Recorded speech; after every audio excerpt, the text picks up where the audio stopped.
ತಮಿಳುನಾಡಿನ ಕುಂಭಕೋಣಂ ಬಳಿಯ ತಿರುಮಂಗಲಕುಡಿಯಲ್ಲಿದೆ ಈ ಐತಿಹಾಸಿಕ ಸೂರ್ಯನಾರ್ ಕೋಯಿಲ್.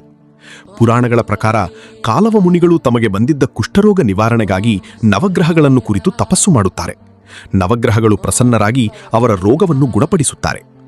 ಆದರೆ ಸೃಷ್ಟಿಯ ನಿಯಮದಂತೆ ಜೀವಿಗಳು ತಮ್ಮ ಕರ್ಮಫಲವನ್ನು ಅನುಭವಿಸಲೇಬೇಕು ಎಂಬ ಸಿದ್ಧಾಂತವನ್ನು ಗ್ರಹಗಳು ಮೀರಿದ್ದರಿಂದ ಬ್ರಹ್ಮದೇವನು ಕೋಪಗೊಂಡು ನವಗ್ರಹಗಳಿಗೂ ಕುಷ್ಠರೋಗ ತಗುಲಲಿ ಎಂದು ಶಾಪ ನೀಡುತ್ತಾರೆ. ಈ ಶಾಪ ವಿಮೋಚನೆಗಾಗಿ ನವಗ್ರಹಗಳು ಇಲ್ಲಿನ ಬಿಲ್ವವನಕ್ಕೆ ಬಂದು ಶಿವನನ್ನು ಕುರಿತು ಕಠಿಣ ತಪಸ್ಸು ಮಾಡುತ್ತಾರೆ. ಶಿವನು ಪ್ರಸನ್ನನಾಗಿ ಅವರಿಗೆ ಶಾಪ ವಿಮೋಚನೆ ನೀಡಿ ಸೂರ್ಯದೇವನ ನೇತೃತ್ವದಲ್ಲಿ ಇಲ್ಲೇ ನೆಲೆಸುವಂತೆ ಅನುಗ್ರಹಿಸುತ್ತಾರೆ. 11ನೇ ಶತಮಾನದಲ್ಲಿ ಚೋಳರಾಜ ಮೊದಲನೇ ಕುಲೋತ್ತುಂಗ ಚೋಳನು ಈ ದೇವಾಲಯವನ್ನು ನಿರ್ಮಿಸಿದನು.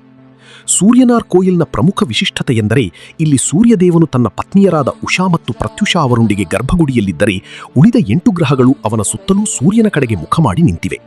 ಸಾಮಾನ್ಯವಾಗಿ ನವಗ್ರಹಗಳು ಒಂದೇ ದಿಕ್ಕಿಗೆ ಮುಖ ಮಾಡುವುದಿಲ್ಲ, ಆದರೆ ಇಲ್ಲಿ ಮಾತ್ರ ಇಂಥ ಅಪರೂಪ ದರ್ಶನ ಪಡೆಯಬಹುದು. ಜಾತಕದ ನವಗ್ರಹ ದೋಷಗಳ ನಿವಾರಣೆಗೆ ಮತ್ತು ಆರೋಗ್ಯ ವೃದ್ಧಿಗೆ ಸೂರ್ಯನಾರ್ ಕೋಯಿಲ್ ಅತ್ಯಂತ ಪವಿತ್ರವಾದ ಕ್ಷೇತ್ರವಾಗಿದೆ. ಓಂ ಗಣೇಶ್ ಸೂರ್ಯಾಯ ನಮಃ.